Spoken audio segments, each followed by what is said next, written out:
That was Feel It Still by Portugal the Man, here on 89.5 FM KCFV The Wave, diverse music for a diverse mind. I'm your host, Jell, and welcome back to GameBabble Live, your video game news and information show, which airs every Wednesday from 1 to 3 p.m. Once again, I'm your host, Jell, and we love to kick the show off with what games came out this week, what's coming out next week, and what anime are in theaters. So let's get started. First and foremost, PlayStation 4, what'd you get? Well, PlayStation 4 got Ben 10, which is apparently based on, like, the newer Ben 10 series. I forgot that was a thing.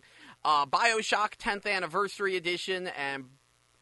Okay, I love this. I'm reading these off of Game FAQs. That's where I'm getting this information from, but I love this. Okay, BioShock 10th Anniversary Edition, Ultimate Collector's Edition, and BioShock The Collection 10th Anniversary Collector's Edition. Those are two separate listings. I'm sure they're the same thing, though. Cat Quest, City Skylines Snowfall, De Blob, which was an old Wii game that a lot of people really liked, kind of Splatoonish in a way. But yeah, that apparently got ported to PS4. Demon Gaze 2, which is a lewd dungeon crawler that should also be available on Vita. Far From Noise, Farming Simulator 17 Platinum Edition. L.A. Noire has now been ported to PlayStation 4. Lego Marvel Superheroes 2. Outcast Second Contact. Professional Farmer 2017 Gold Edition and Professional Farmer American Dream. I'm going to assume maybe that other one is the expansion or something? I don't know. Realms of Arcania Blade of Destiny. Road Rage, which is sort of an indie Road Rash successor, if anyone remembers the Road Rash series, which was, riding motorcycles and beating people with clubs and chains while you raced. Star Wars Battlefront 2 Elite Trooper Deluxe Edition, which, oh buddy, do we have words to say about Star Wars Battlefront 2 later on in the show. A lot of words. Not good ones either.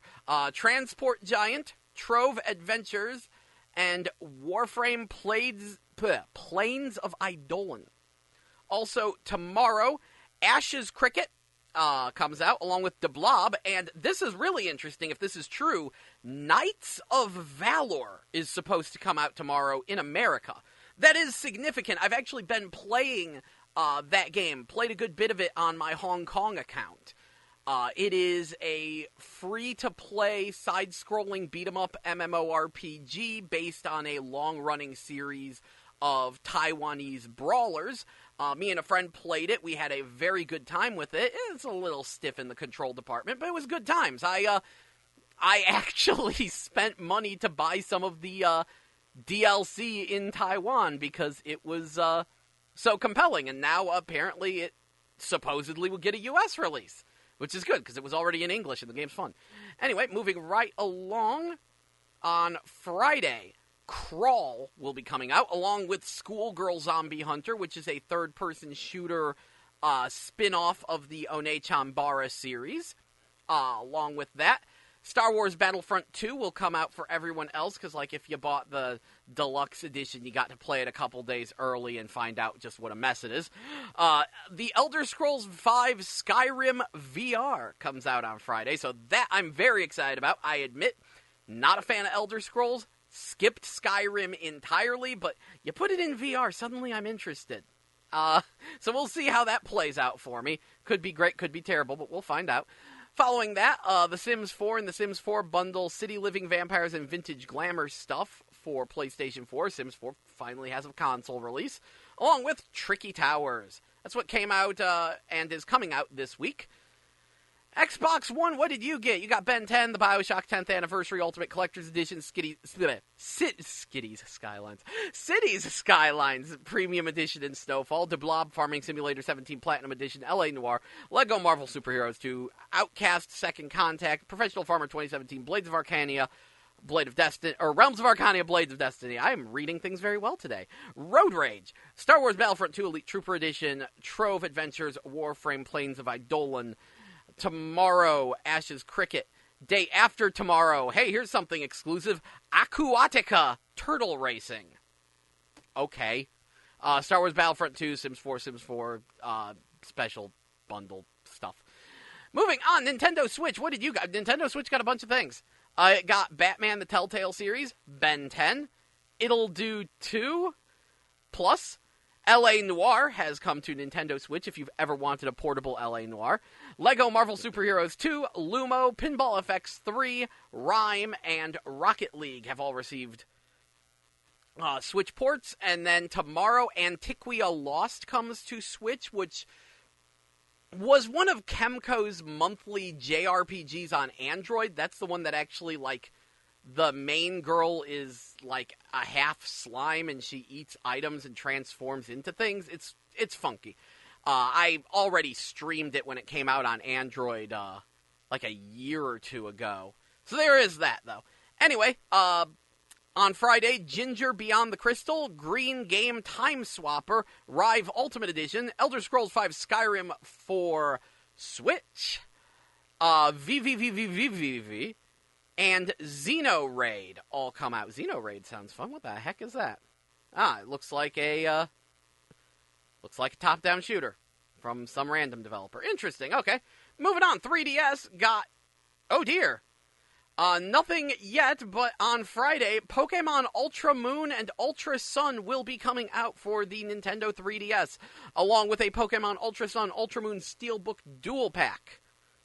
And on PlayStation Vita, Demon Gaze 2, Tokyo Tattoo Girls, and VA11 Hall A, so Valhalla, have come out on PlayStation Vita. What's coming out next week, though? Well, next week, release is slow a little bit. We got a lot this week. Next week on PlayStation 4 will be Axiom Verge Multiverse Edition, Monster of the Deep, Final Fantasy 15, which is the Final Fantasy 15, VR fishing game where you can pull up boss monster fish and shoot them with a crossbow, and you hang out with all your bros from Final Fantasy 15. It looks like a fun time. Project Nimbus Code Mirai, and, The Inpatient, which is another, like, intriguing-looking VR game. A lot of people who aren't me are very interested in it. I don't think it's going to be that great, but we'll find out. Also, Assassin's Creed Origins The Trials of the Gods comes out, next week as well. Xbox One next week is getting Assassin's Creed Origins, The Trial of the Gods. Okay, good to know. Nintendo Switch next week is getting Battle Chef Brigade, Lumo, Axiom Verge, Multiverse Edition, Azure Striker Gunvolt Striker Pack, which I think is like a physical edition that contains Azure Striker Gunvolts 1 and 2, which if you're a fan of Mega Man X, I would look into those, because that's kind of what they are. Dead Synchronicity Tomorrow Comes Today. I am intrigued by such a title. What is that? Okay. Gear Club Unlimited, whatever that is. MXGP3, the official motocross video game, comes to Switch, along with Rhyme and Super Beat Exonic. Also, Stick It to the Man, Legend of Zelda Breath of the Wild Explorers Edition, and Transcripted will all be coming to Nintendo Switch next week. Next week, for 3DS, will be Apollo Justice Ace Attorney and River City Rival Showdown, which I think is download only, but it is actually a remake of River City Ransom. So that is happening. And also, apparently, they're releasing a Link Green edition of the Nintendo 2DS and a Super Nintendo Entertainment System edition of the Nintendo 3DS. But I am going to say I don't see a lot more 3DS games in the future coming out. Anyway, Vita next week is getting Axiom Verge Multiverse Edition. So there you go. Those are the games. And as for anime in theaters, November 26th, 27th, and 29th will be Howl's Moving Castle as part of the G-Kids' Studio Ghibli Fest 2017. It is the last movie on the docket. It will likely have one showtime per day. It's a Fandango or not Fandango. I forget the name of the company now. It's that one company, the Fathom Events. It is a Fathom event, so prices will be a bit higher, and it'll be like one showtime a day. But Howl's Moving Castle, going back to theaters if you want to see it. That is your anime in theaters, because we just got over a sudden like burst of those with the Pokemon movie that I forgot to see.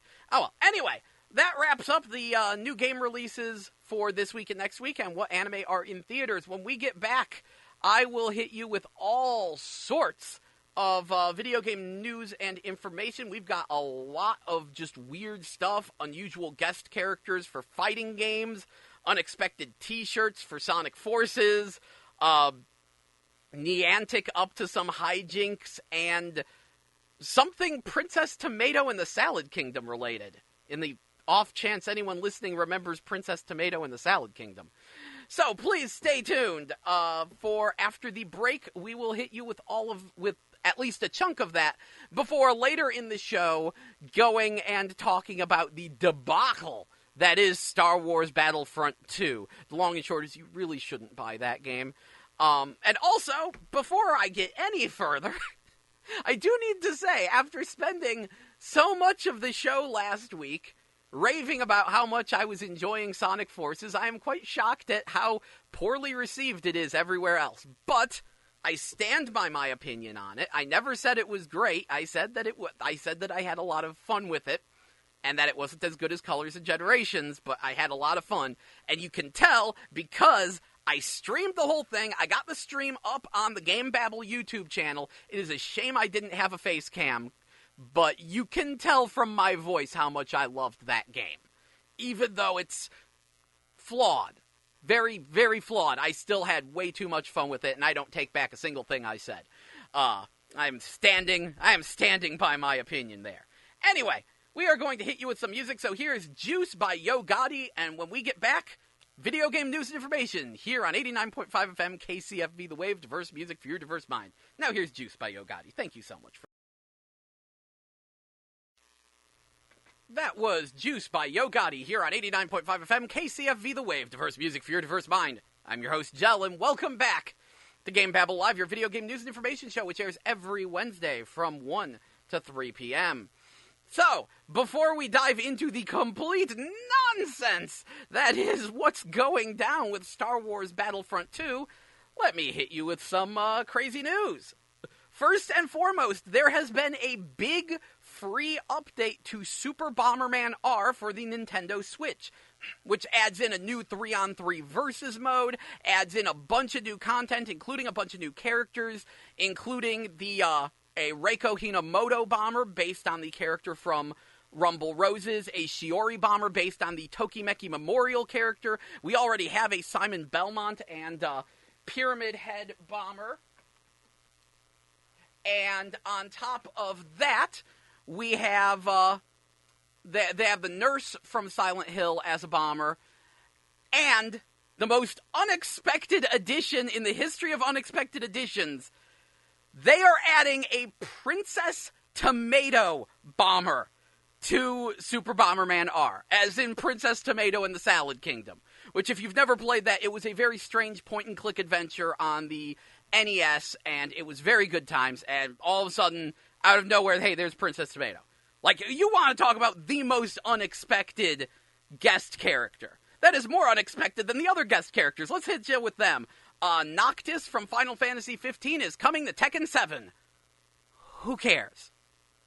Like, I'm sorry, but Noctis is probably one of the least exciting character reveals I could ever think of. I know they're trying to push Final Fantasy 15, but no one cares about Noctis? Really? I don't know, maybe someone does, and they'll be happy. Good for them. But even stranger, far stranger than that, but not quite as strange as Princess Tomato returning, the Ninja Turtles will be coming to Injustice 2. All 4 of them. Next fighter pack. I know the Enchantress and, like, one other person who I forget is also in that fighter pack, but yeah. Michelangelo, Leonardo, Donatello, and Raphael are all coming to Injustice 2 as DLC in the relatively near future. Did not see that coming. But in Final Fantasy 15 news, apparently today, Final Fantasy 15 Comrades came out, the multiplayer expansion, so now it's time for me to care about Final Fantasy 15. I'm probably going to rush out and grab those. Because I really want to play that expansion, and man, I need more space on my friggin' PS4 hard drive. I have no clue how I'm going to have the space to load that on there. I need to get a new hard drive. Moving on, though, here's some great news. On December 11th, the mysterious Arika fighting game will enter beta. We will have a chance to play it on PlayStation 4, and it has a name. They are going with Fighting EX Layer, which I think is a stupid name only because there's no Fighting Layer in it. Fighting Layer was one of Arika's older fighting games, and it is sorely underrated, but that's because it never had a home port, but it is an amazing-looking old 3D fighter from, like, 1998, 1999. And the only reason I'm opposed to the name Fighting EX Layer is because there's not enough Fighting Layer in this game, but it is, I don't know what else you would call it. I was going with Fightin' Fools myself, but yes, Arika's new fighting game will enter beta on December 11th. If you haven't been following this thing, Arika is the developers of the Street Fighter EX series. Those were the old 3D Street Fighter games that back then weren't that well received, but in retrospect are actually really, really, really good. And they're like, we're going to make a new one of those, just minus the Street Fighter characters. So it has Alan Snyder, it has Garuda, it has, it has Kairi, it has a bunch of characters from Street Fighter EX, just minus the Street Fighter characters. It's Street Fighter EX minus the Street Fighter characters, and it looks like a better game because of it. I'm super excited to try it, as well as try out the new crazy Gogi system, which looks like a non-stupid version of Street Fighter Cross Tekken's Gem system. It looks like something way better thought out, and I can't wait to see exactly how it plays out. Anyway, moving right along, Phantom Breaker Battlegrounds Overdrive will be coming to Nintendo Switch. It will have all the DLC, but it says they are cutting out the alternate routes from the PlayStation 4 version, and online will be added later. And that's where I get very wary. Now, way back when Phantom Breaker Battlegrounds came out on Xbox 360, I did a review, I raved about it. It is a phenomenal line-based beat-em-up. Basically, think something like Guardian Heroes. Yeah, 4-player, co-op, super crazy, over-the-top, huge combos, tons of fun, very, very good game. Unfortunately, they were promising certain DLC characters back on the 360 that still haven't come out. It took years and a release of a new version with Phantom Breaker Battlegrounds Overdrive for them to release DLC character. And in the middle of them working on Phantom Breaker Battlegrounds Overdrive, they did this PC release that didn't have online play, and it took them a year to add the online play. I understand it's from a very small developer, but they are very slow at adding content. And so I am very concerned about when they'll add the online play. That having been said, the price drop for the Switch version is so compelling, I will probably wind up buying it because Phantom Breaker Battlegrounds is a really good beat-em-up. Moving right along, remember when I said Ys 8 was being retranslated? Well, if you didn't hear, Ys 8 is being retranslated. See, the Ys series has generally been handled by Xseed, but this time they went to Nippon Ichi America, hoping that they would do a good job and do a great PC port and stuff of Ys 8. Unfortunately, the PC port wound up being a debacle, and the translation was a bit of a mess. And fans really wanted Xseed to continue with the Ys series, because Xseed has a wonderful track record in doing very faithful translations. So, realizing that Nippon Ichi America wouldn't care, they actually, took screenshots of the badly translated bits, sent them to the original Japanese developers with Japanese messages saying, this is how badly Nippon Ichi America screwed up, do not work with this company ever again. Apparently this trickled back down to Nippon Ichi America because they said that they were going to retranslate and patch the game in November. This has been delayed to 2018. Why? Because they are redoing the entire script and all of the voice acting. The entire game is getting its translation redone. Egad, how badly do you have to screw up to be told that? What kind of a threat did Falcom make to tell Nippon Ichi America that they needed to literally redo all the work they just did? That's Mind-boggling. Absolutely mind-boggling. Unfortunately, it's a little short on time here. We're going to have to take a break. So here's Cherry Hearts by The Shins. We will take a short break, and when we get back, I will continue telling you about more video game news and information before diving headfirst into the Star Wars Battlefront 2 debacle. Because, oh buddy, things went wrong with Star Wars Battlefront 2. But until then, here's Cherry Hearts by The Shins, here on 89.5 FM KCFV The Wave. Diverse music for your diverse mind. Thank you for listening. That was Pretty Girls by Calio, here on 89.5 FM KCFV The Wave. Diverse music for your diverse mind. I'm your host, Jell, and welcome back to GameBabble Live, your video game news and information show, which airs every Wednesday from 1 to 3 p.m. So, before the break, I mentioned that we had a bunch of unexpected guest characters, from Princess Tomato to the Ninja Turtles, showing up in all sorts of different games, Ys 8 being completely retranslated because apparently Nippon Ichi America screwed up that hard. Now, if only we could get Nintendo of America to do that with some of the games they've screwed up. I'm talking, of course, about Fire Emblem, but let's not dwell too hard on that, even though I'm still grumpy. Let us instead focus on further news. First of all, Niantic, makers of Pokemon Go, are making a Harry Potter augmented reality game for your phones called Harry Potter Wizards Unite. So that's a thing. I wonder how much that'll destroy the world. Furthermore, Trials of Cold Steel 1 and 2 are coming to PlayStation 4 along with the third game. If you're unfamiliar, Falcom, the people who made Ys 8, recently did a couple of RPGs. They were released on PS3 called Trials of Cold Steel. I think the full title is like Legend of Heroes Trials of Cold Steel. Either way, I have not played them myself, but those that have said nothing but positive things about the Trials of Cold Steel series. They've said that they're some of the most amazing RPGs they've played, that they do a better job building a fantasy world and giving it life and character and personality than anything Bethesda's ever done. I've heard nothing but the most uproarious praise from the cult fan base surrounding the Trials of Cold Steel series. But I've been a little bit wary, just didn't quite know where to start, and I don't know, I was just kind of about picking up the PS3 ones, but now that it's coming to PS4 and it's going to be all enhanced and cool, yeah, sure, I'll buy them.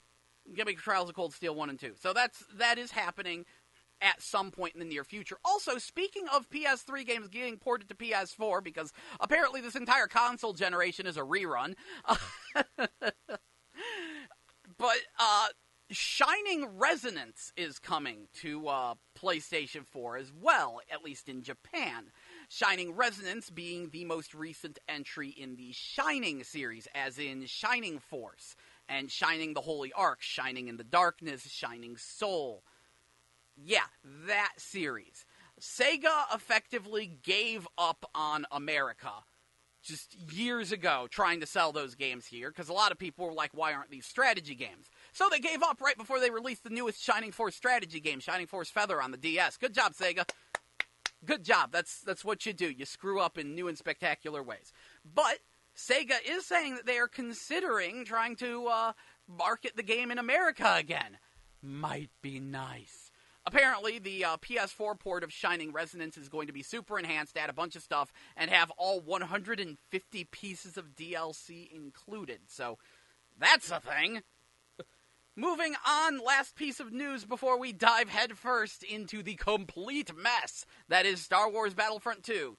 Illumination, makers of Despicable Me among many other things, are apparently set to make an animated Mario movie. Brace for Goombas acting like minions. That said, I could easily see Goombas acting like minions, and this could turn out okay. Animated Mario makes sense. Live-action Mario did not make sense. So that was sort of a thing. Moving on. Time for Star Wars Battlefront 2. What happened? Well, this year is being called the Year of the Loot Box. For those of you unfamiliar with what a loot box is, I envy you. The loot box is basically the idea of getting an in-game box that has a bunch of random items and unlockables in it. And that all sounds fine and dandy until you realize, okay, you might be able to earn some of these through gameplay, but the general idea is that they say, hey, you already bought this game, now pay more money to get more boxes of stuff. Now, this was a common tactic in free-to-play games. But recently, it started to find its way into full-priced games, especially with how heavily everyone excused it in Overwatch. Now, I understand Overwatch is constantly adding new maps and characters completely for free, so in order to fund all the additional content, they need a steady revenue stream, so they release loot boxes. I still don't like them, and that's why I didn't buy Overwatch, because no, I'm not supporting those loot boxes. My beef with the Overwatch loot boxes, of course, is the fact that they are crammed full of garbage. Like, you want new character skins, but instead you get a bunch of sprays and voice lines and win poses for characters you don't even use. Ooh, I got a legendary skin for a character that I am terrible with and will never touch with a 10-foot pole. It is... that was the way it was, and in many ways it was honestly handled worse than most free-to-play games, if you ask me. But because it's Blizzard and because it's Overwatch, a lot of people gave that game a free pass, and now everyone's trying to do loot boxes. There's a bit of a dust-up earlier with the new Lord of the Rings Shadow of War game, because even though it's single-player, you could buy loot boxes to get more orcs for your army. The recent Assassin's Creed Origins apparently has... something loot box-esque. We had a debacle with NBA 2K18 having players buy virtual currency to level up their in-game, like, custom basketball players, which at launch was so ridiculously overpriced and so impossible to grind your character any other way that they were met with massive amounts of backlash. Meanwhile, Destiny 2 and the newest Forza game have actually had content that was in previous iterations removed and stuffed in loot boxes. And the newest Need for Speed Payback, also has loot boxes where you use cards to speed up your car. I would like to remind you, none of these are free. These are all full-priced, boxed games that then say, hey, spend more money to win. But Star Wars Battlefront 2 has taken it to a whole new level. To the point where a recent post by their community manager trying to explain themselves has become the single most downvoted post in the history of Reddit to such a astronomical degree it will never be topped. People are angry. And there's a good reason. See, when Star Wars Battlefront 2 entered open beta, they realized this is pay to win. Your entire progression is based on loot boxes. Like, yeah, there's a leveling system. You know how you get more levels? By collecting more cards. How do you get more cards? By opening loot boxes. What this means is that if you went out, bought Star Wars Battlefront 2, and dropped like $100, $200 on loot boxes, congratulations, you're like level 50 now, and you're automatically better than everyone else playing the game. Congratulations. Yeah. So people were already very pissed off about that. So they tried to adjust this, tweak some prices, do some things, make it a little less loot box centric. Okay, fine. But then, come to find out, EA did what's known as a reviewer boot camp. This is not uncommon. It happens with a couple of AAA games. I know it happened with Metal Gear Solid 5 Phantom Pain.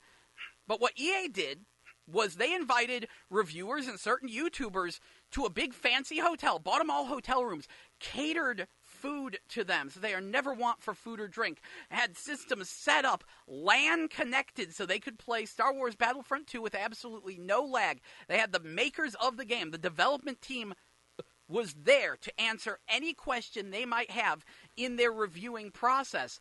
And so, alright, they are already getting this nice, cushy, like, dream vacation experience, so that way they might, maybe give that Star Wars Battlefront 2 a little bit of a Nice score.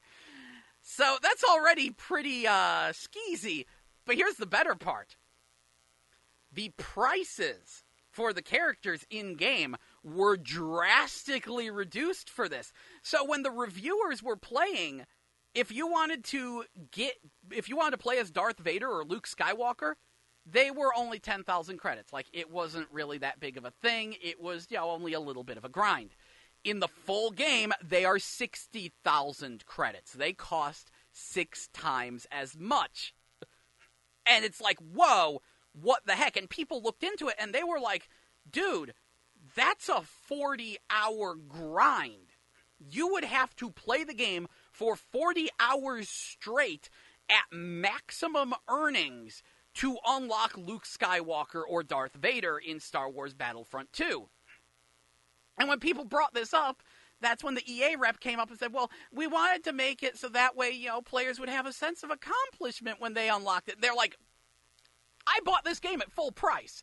In fact, I bought the special edition of this game, and now you're telling me this? So EA was like, oh, we're listening. We're going to drop the price.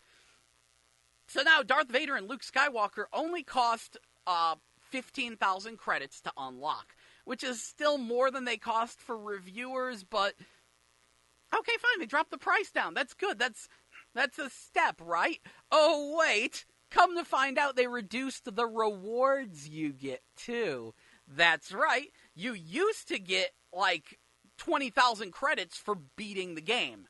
Now you get 5,000.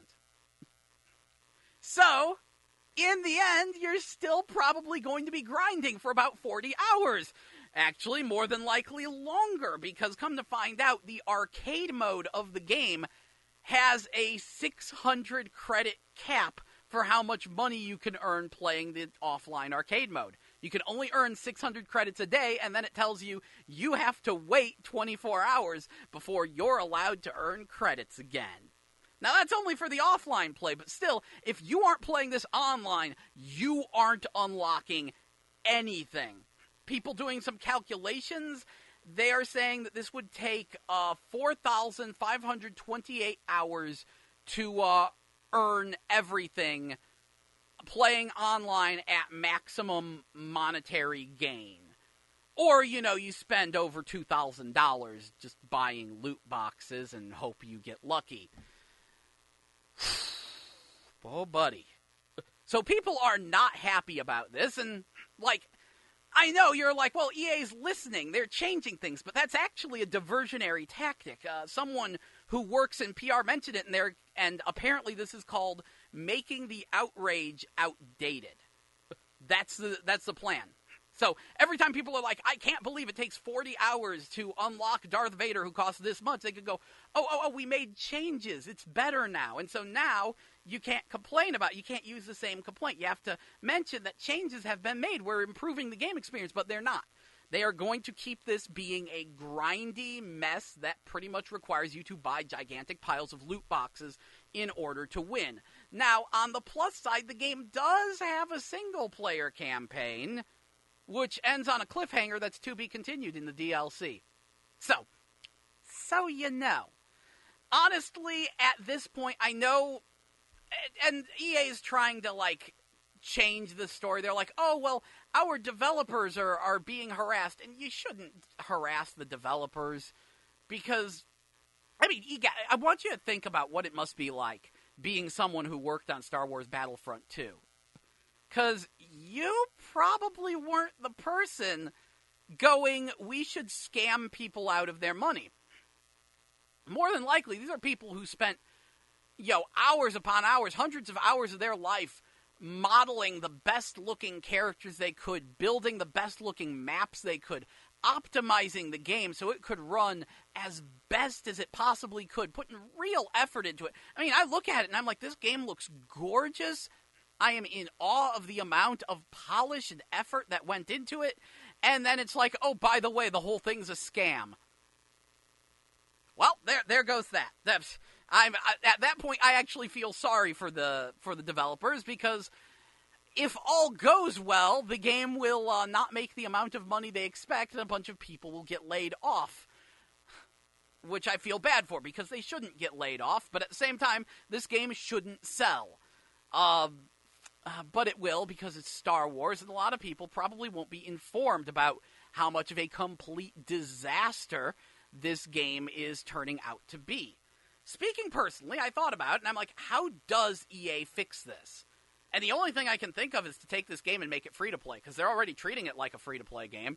I mean, I guess you'd have to find a way to, like, refund all of the people who bought the game, like, physically, like, give them full price worth of loot crates and stuff to sort of refund their purchase and then make the game free to play. I think that's the only solution EA could go with that would possibly work, because you haven't made a full-priced game. You have made a free-to-play game, and then you're charging full price and then some for it, because of course there's special collector's editions and stuff. All in all, this has become a massive controversy, and is sort of the crowning jewel on the year of the loot box. In the midst of all of this, Blizzard, of course, is saying, hey, don't count Overwatch and all this. Overwatch is different, to which I say, no, screw you, Blizzard. Overwatch is not different. Overwatch arguably started this mess. I know there were loot boxes in Team Fortress 2, but that was after it went free-to-play, wasn't it? And that's my point. It's not about loot boxes in free-to-play games. There's tons of those. It's about loot boxes in full-price boxed games. And yes, Overwatch wasn't full price. It was still a boxed game that you already paid money for, and then they start manipulating you with loot boxes.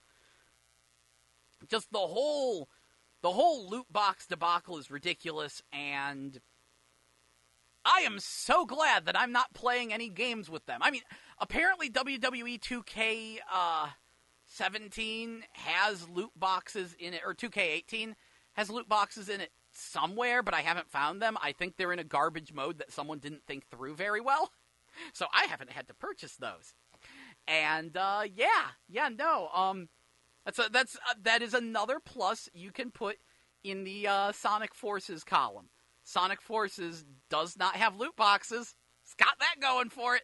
Look, it's something, all right? It's something. Take what I can get. Actually, that's one more piece of news.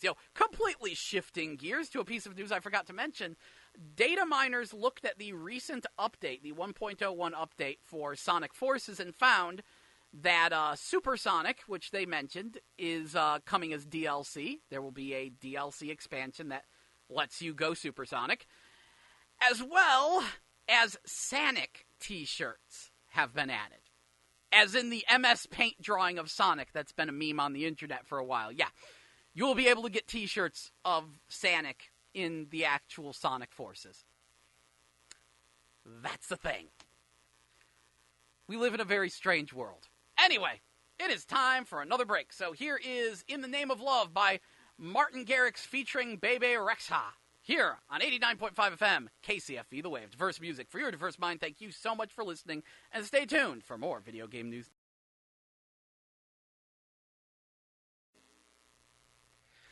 That was Not Good Enough by The Hounds, here on 89.5 FM, KCFV The Wave. Diverse music for your diverse mind. I'm your host, Jell, and welcome back to GameBabble Live, your video game news and information show, which airs every Wednesday from 1 to 3 p.m. And wow, I got through talking about Star Wars Battlefront 2 and what a complete disaster that's turning out to be, much faster than I expected. But I still have plenty to talk about. See, actually, let's start with something else. A week or two ago, there was a lot of kerfluffle about how a couple of video game websites and game developers were saying, quote-unquote, single player is dead. Now, why do you think they would say that? I wonder if it has anything to do with loot boxes. It has everything to do with loot boxes. Basically, a bunch of AAA developers, or at least a handful, are trying to push the idea that single player is outdated and has no purpose, because they want to make huge stacks of money off of loot boxes, which are rather pointless in single-player adventures. And that's stupid and they're dumb. All of this stuff just utterly blows my mind, because there are so many developers out there who are able to make perfectly fine money making games that aren't complete scams. Nier Automata happened. Shoot, the entire Dark Souls series happened. Like, that series did not sell as well as most AAA games, and yet From Software was utterly blown away by the sheer amount of money they got from like $1 million or $2 million in sales for the original Demon's Souls. They got like 1.5 million units sold, and that was enough to make them go, wow, this is a huge success. And they made money off of this. This is what's called budgeting, people. If you budget your games properly, then you can make money off of them when they don't sell 5 million copies. And that's the problem. I think the AAA market, it's funny, because I really think the AAA market has become a mess, and I kind of hope it collapses. A lot of people have sometimes wondered, if we will ever get another video game crash like what we had in 1983.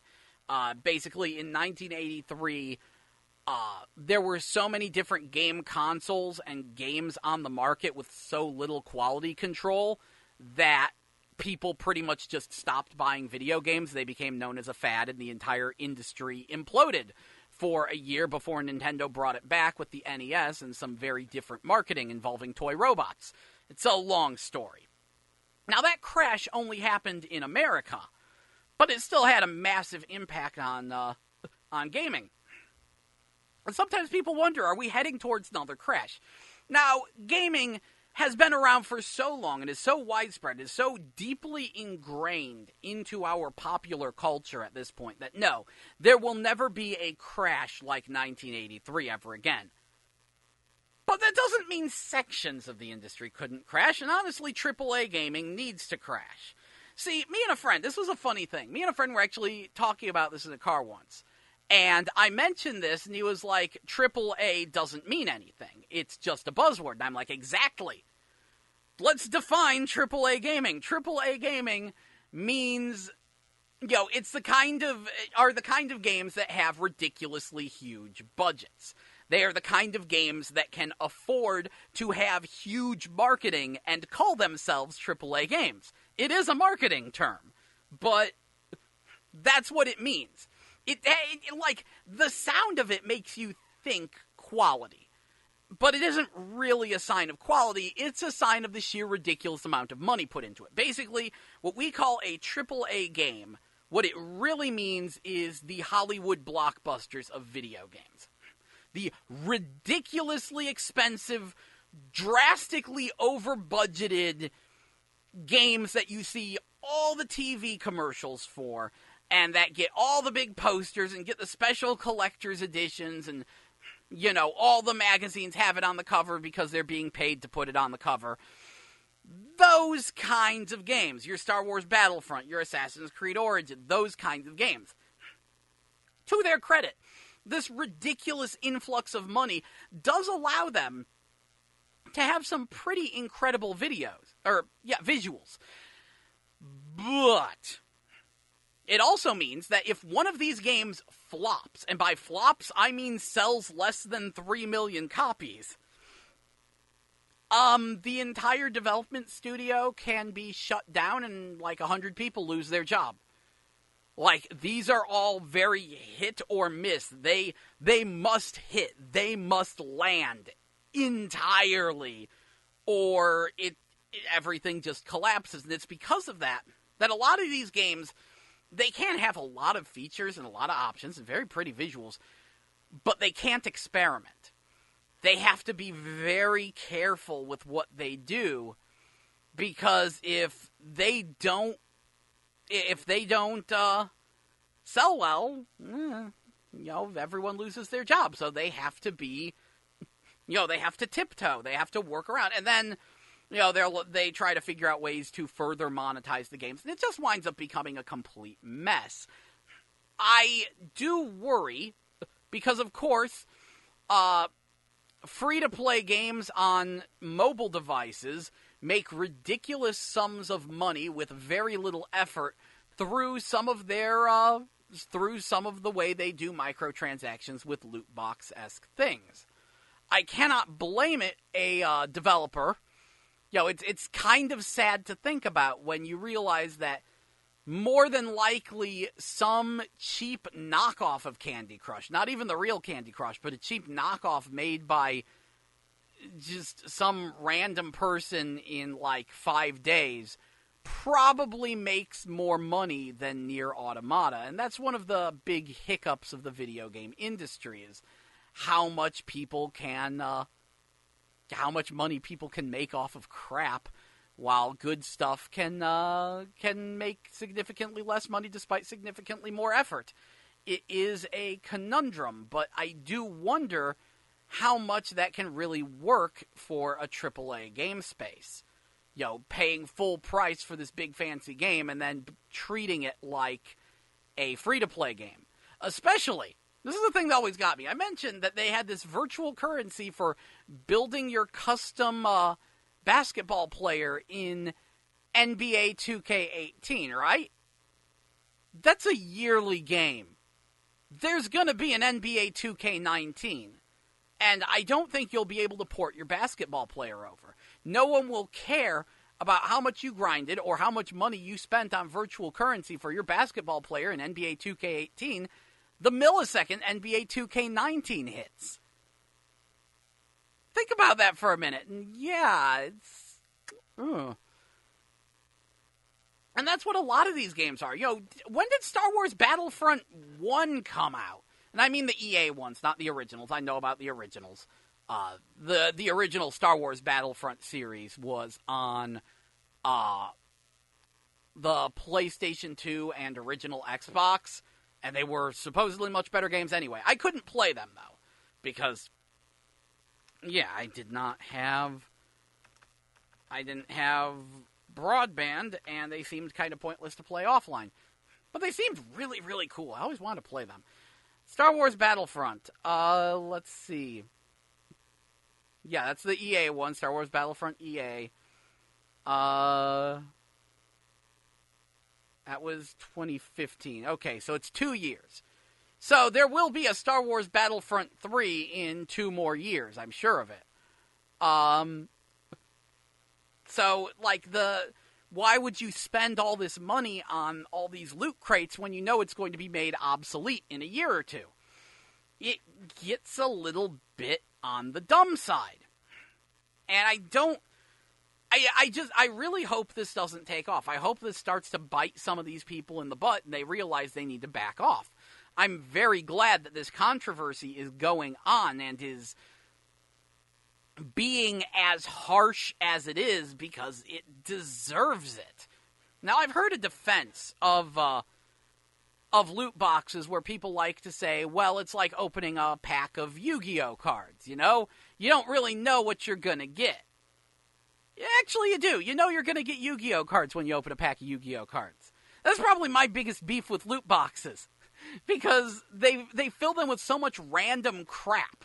Like, there are so many just intentionally crap items that go into loot boxes, thanks to Overwatch, that it all become I mean, imagine opening a pack of Yu-Gi-Oh cards and you get 2 pieces of tissue paper, a stick of gum, some aluminum foil, and maybe a Yu-Gi-Oh card or 2. That's what loot boxes are like right now, okay?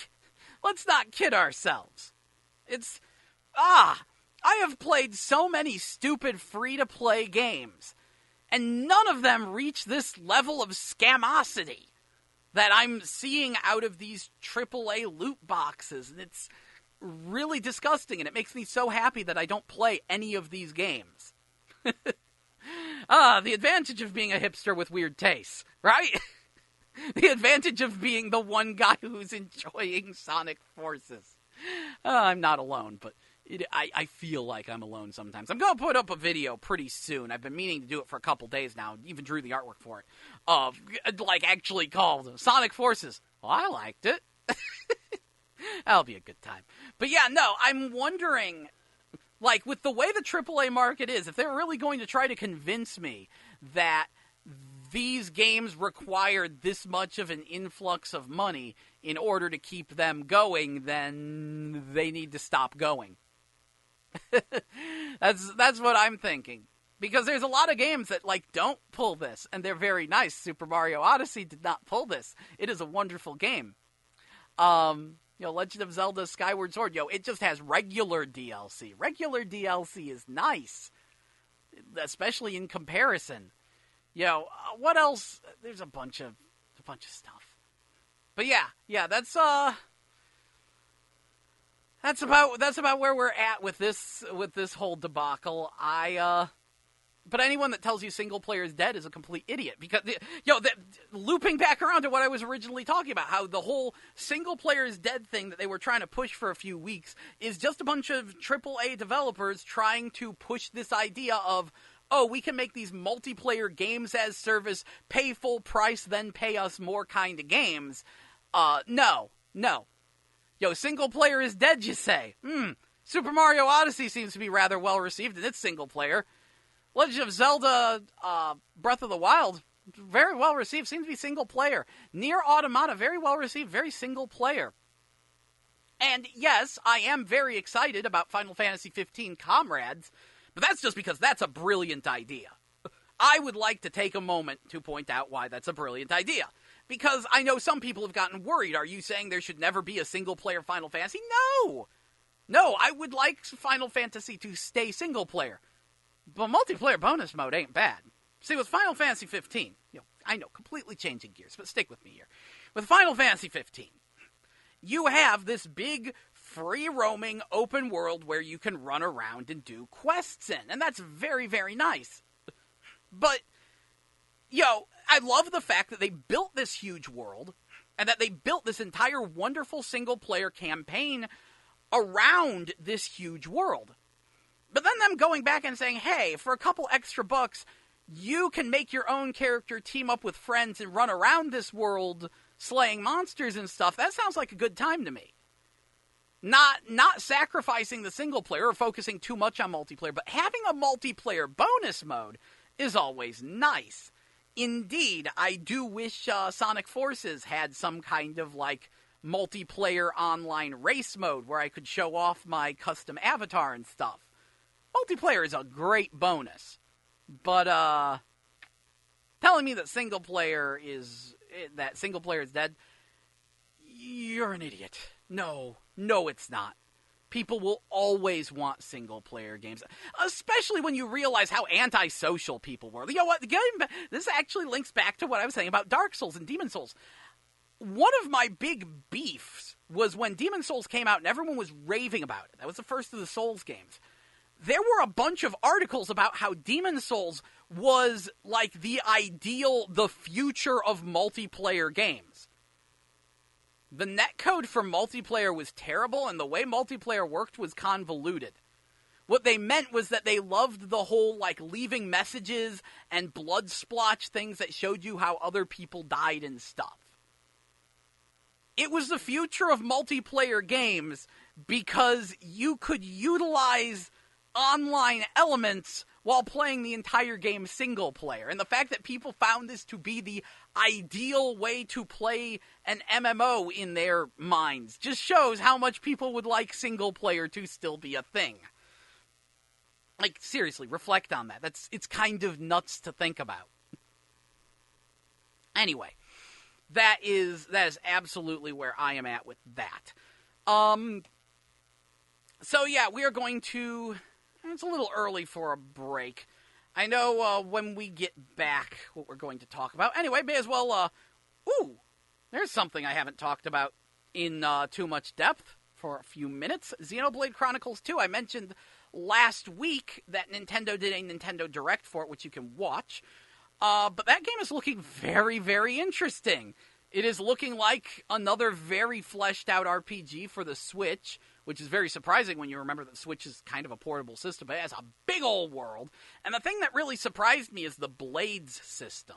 See, apparently your weapons are also people, and they've mentioned this before. They've shown, the main girl is really a living weapon thing, and it's okay, cool, whatever.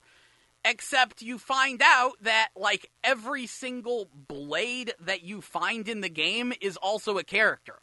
They have a bunch of just generic blade people you can collect, and when you have spare ones, you can send them out to be mercenaries and form teams with them. And there's a relationship system with your swords, and then they have the concept of the rare blades. And rare blades are the specifically designed characters, of which there's a pile of them. And they had just a wide variety of different Japanese artists and character designers, each designing, like, different rare blade characters to make them all sorts of crazy. And each blade has their own unique special move. And basically, this looks like it's going to be a whole lot of character collecting, which could be pretty fun. I'm wondering if there's any interesting generics, or if all the generics are going to be super bland, like only one or two types of them. I don't think so. I think there's going to be some fun generics. I'm hoping I see some cool generics. But yeah, the idea is that your weapons are people's. And yeah, you can date your sword to raise its abilities, because that's a thing. Xenoblade Chronicles 2 at this point is a game that is so off the deep end that hopefully so off the deep end and so coming soon that hopefully Nintendo will find it impossible to censor. Because I'm still salty about what happened with Tokyo Mirage Sessions and Fire Emblem Fates.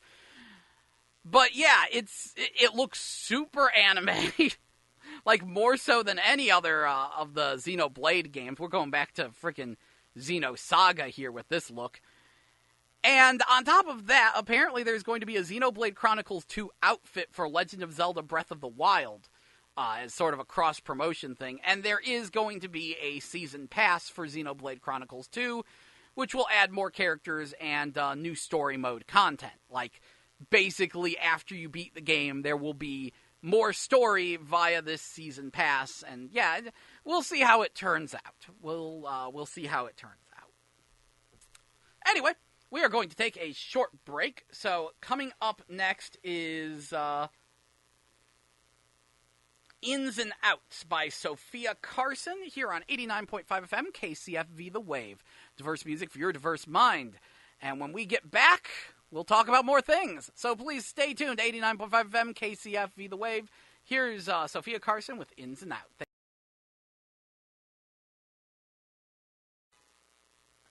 That was Creature Comfort by Arcade Fire here on 89.5 FM KCFV The Wave. Diverse music for your diverse mind. I'm your host, Jell, and welcome back to GameBabble Live, your video game news and information show, which airs every Wednesday from 1 to 3 p.m. Once again, I'm your host, Jell, and so remember when I was mentioning that apparently some people who worked at EA were being harassed and receiving death threats on Twitter? About Star Wars Battlefront 2, well, I still stand by that. That's not something you should do because they have nothing to do with that, but apparently that was all made up. Like, the guy who was talking about this is some weird guy who's been posing as an EA employee for years on Twitter, but near as anyone can find out, doesn't actually work at the company. And that no one can seem to find any evidence of these claims. So, okay. Just, why not? Just make things up, why don't you? Anyone can be whatever they want to on the internet. It's a magical place. It truly is. Anyway, moving away from the Star Wars Battlefront 2 controversy, I would like to talk about a very strange statement that's been kind of bothering me.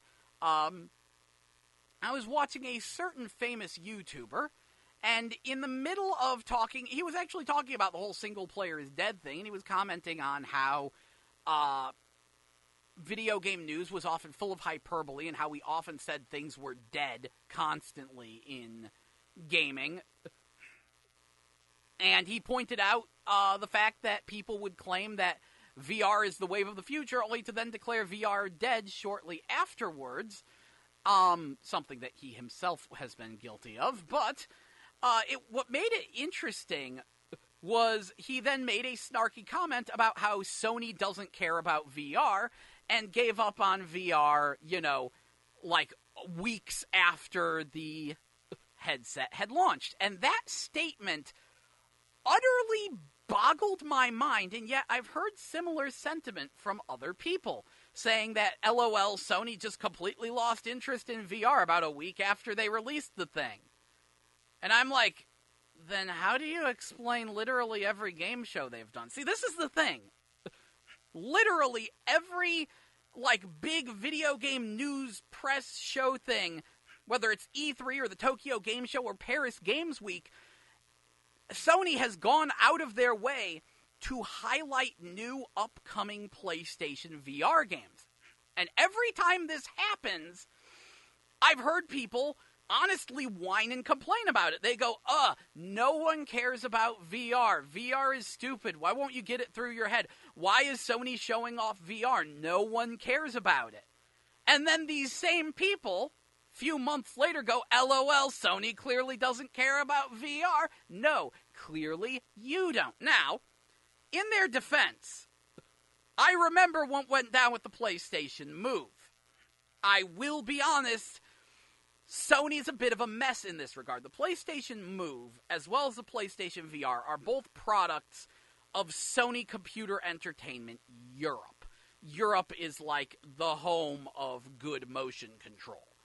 It's their thing. Shoot, it's the home of VR. Like, those old virtuality pods we had back in Exhilarama, way back in the 90s, those were from Cambridge. Those were from Cambridge, England. Like, that's where that was developed. A lot of VR and motion tracking technology comes out of Europe, and they did a really good job on those things, but then Sony America and Japan just didn't know how to market it. Shoot, Sony of Japan actively sabotaged the PlayStation Move with just how terribly they handled their advertisement and launch for it. And the PlayStation VR was very much going on a similar trajectory. Sony does a big old launch, doesn't do quite as well as they wanted it to, and then they're like, oh, it was a complete flop.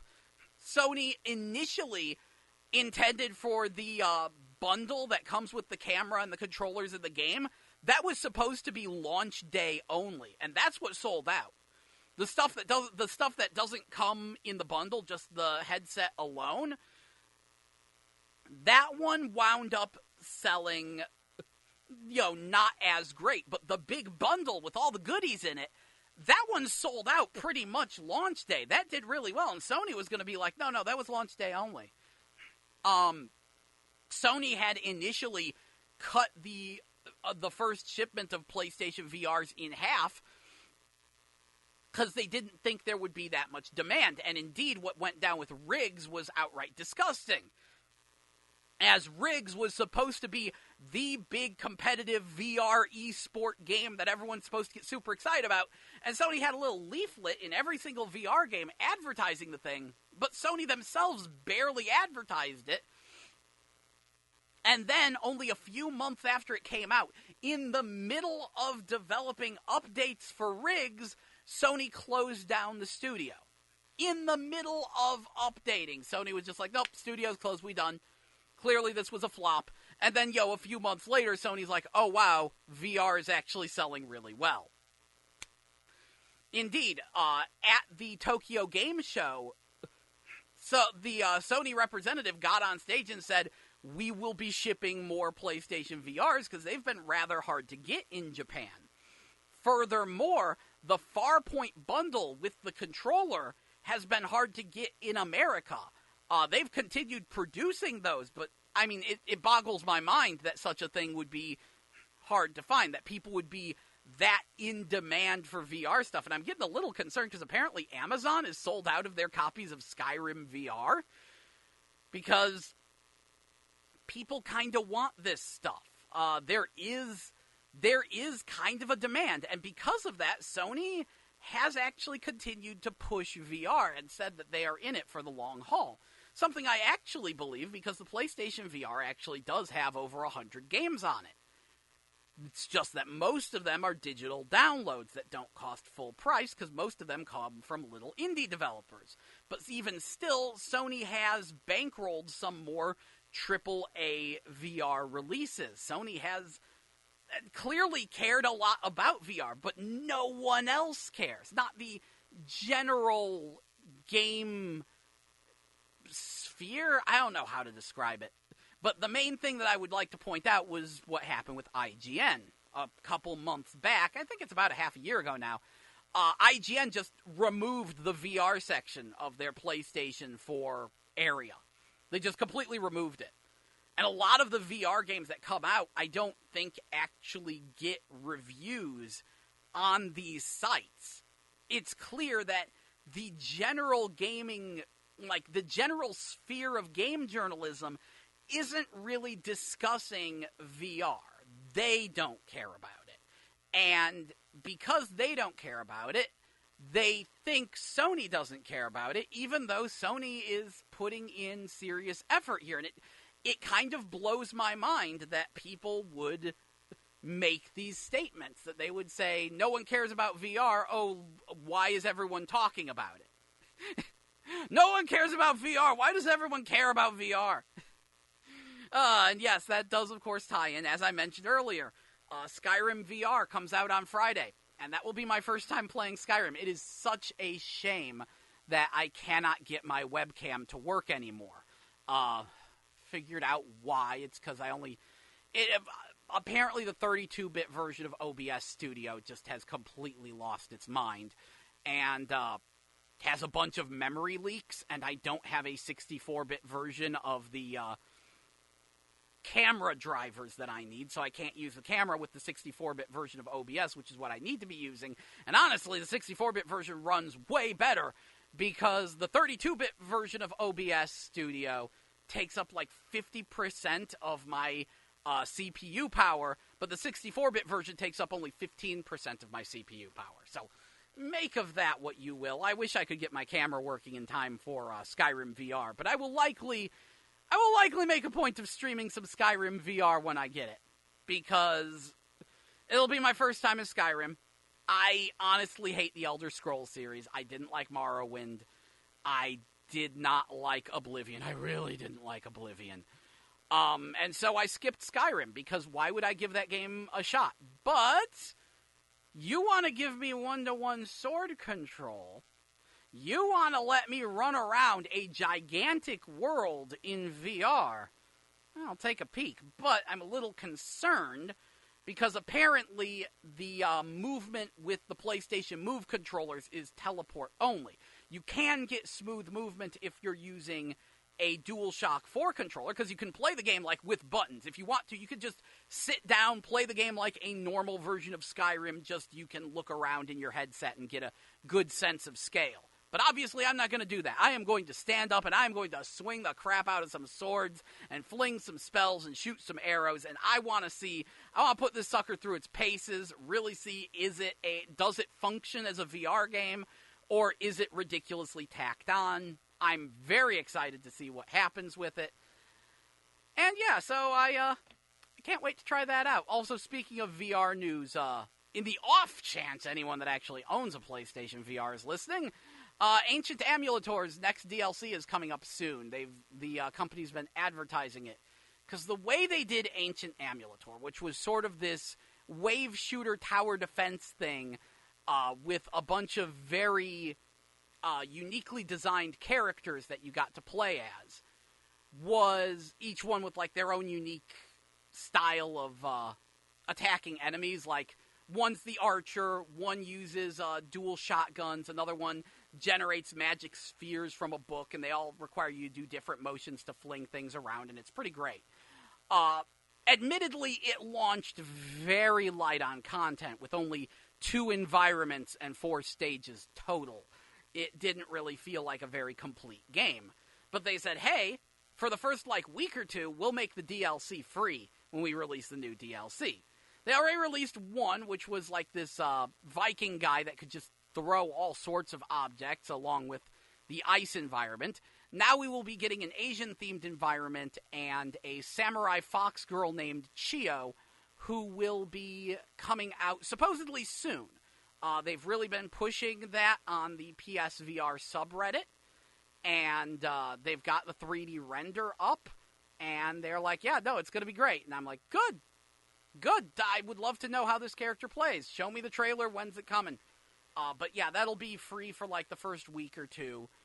And I've seen people get kind of confused, why are you supporting this like this? And they wanted to get the game out the door as soon as possible so they could make money while the money making was good. VR game quality is rapidly increasing as time goes on, and if they waited, their game might have seemed antiquated and outdated. So they were like, we need to make money off of this now, so we'll release it sort of half-finished, release the rest of the game for free for anyone that bought it, early on. Any early adopters can download the expansions for free, and then any newcomers, maybe we'll make more money off of them when they actually have to pay for the expansion. It's a weird scheme, but I'll go with it because I bought that game launch day, and I'm very happy with the free DLC.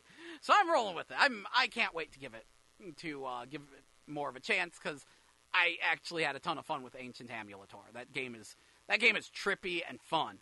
So yeah, that's what's going on there. Actually, let me real quick. Oh, that's the wrong thing. Let me real quickly check on a few things. Anything new in VR news? No, not really. Yeah.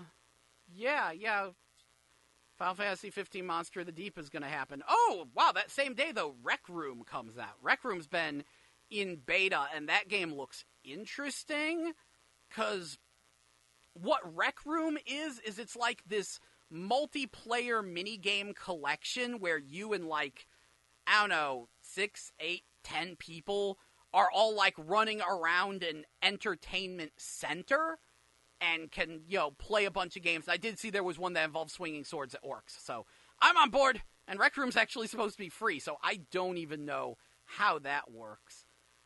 Resident Evil Revelations 1 and 2 is coming to the Switch. More single-player content is headed to Stardew Valley. That all looks like a thing. So I hope you've enjoyed today's episode of GameBabble Live. I hope to see you again next week from 1 to 3 p.m. here on 89.5 FM KCFV The Wave. Diverse music for your diverse mind. Please don't buy Star Wars Battlefront.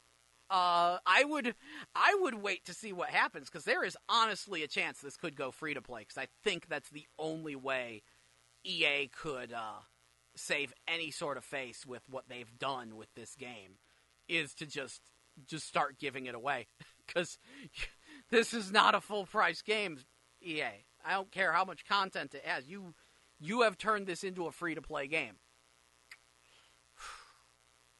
And speaking of scams, once again, remember not to buy ATV Drift and Tricks. It is just Moto Racer 4 with half the content cut out being resold.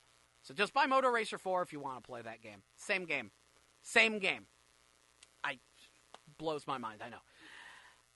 There we go. So that should wrap it up. I will, when I get back, I will begin work on an episode talking about why I'm enjoying Sonic Forces. Because I'm still not taking that back. I like that game. It's flawed. It is so flawed. There's so many parts where the game kind of plays itself, and that is a problem. But I still had fun with it. And, I'm probably gonna make 2 videos on that. Because on top of this, which is just me ranting, I have begun scripting an actual proper review. But, there's so much to say. Because, if I'm not doing, a day 1 review, then that means I need to go all in. Discuss all the flaws, all the pros and cons, what it gets right, what it gets wrong, what I want to see in the future, what amuses me, what needs fixing. I gotta go all in if I'm doing this review. Here's hoping I actually get it out, though. My laziness knows no bounds. But thank you so much once again for joining me here on 89.5 FM KCFV The Wave. Diverse music for your diverse mind. I've been your host, Jell, and this has been GameBabble Live. Catch you next Wednesday, hopefully, from 1 to 3 p.m., for even more video game news and information, where we will find out what other nonsense will happen. And hopefully I'll be able to tell you how Skyrim VR is, unless it winds up being hard to get, but we will try. I don't believe in digital downloads. I really like to have physical copies, but I've got strats. I have physical game obtaining strats that I will utilize to play me some Skyrim VR. And I will let y'all know next week how it turns out. Or, you can show up on my Twitch, which is, Twitch, which my Twitch username is GeltonZ, Geltonz, GeltonZ. So, sure, pop up on my Twitch if you want. Or just stay tuned to the GameBabble YouTube channel, which is, of course, the YouTube username is GameBabble Show, but you should just be able to search up GameBabble, and you'll probably slam face first into something I've done. And I will continue working to try to get my webcam working again. Maybe I just have to buy a new webcam, which I don't look forward to, but it might be a thing I have to do, because I am long overdue to show people the magic of Wii Cheer. Anyway, thanks again. It is time to wrap up the show. See you next week. Coming up next is, We Know It's Rough by Clockwork, here on 89.5 FM KCFV The Wave. Diverse music for your diverse mind. Thanks again for listening.